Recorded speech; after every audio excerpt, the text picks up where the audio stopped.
I was horrified to discover my fingernails turning black. As a doctor, I immediately realized this was a sign of severe oxygen deprivation. Before I could process the shock, my water bottle rapidly compressed and deformed. Even the cup on the table began to shake violently. The flight attendant noticed something was wrong, quickly sitting down, fastening her safety belt, and urging passengers to do the same.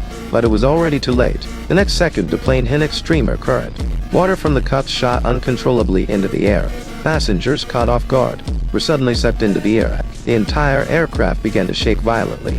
Luggage tumbled from the overhead compartments. Stunned passengers could only grip their seat armrests, silently praying for survival. The cabin pressure had reached a critical point. The alert captain immediately put on his oxygen mask. Oxygen masks dropped from the ceiling. Passengers quickly secured them for themselves. Just when passengers were completely bewildered, the cabin pressure miraculously returned to normal. The plane gradually stabilized.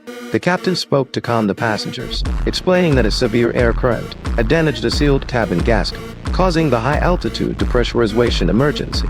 But the crew had already taken emergency measures. After hearing the captain's announcement, everyone's tension began to ease. However, the situation was far from over. Emma started breathing rapidly.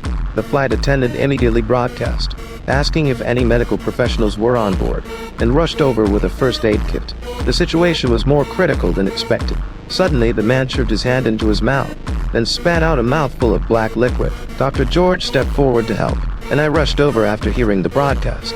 Before he could diagnose the cause, the man began to convulse violently in a bizarre manner.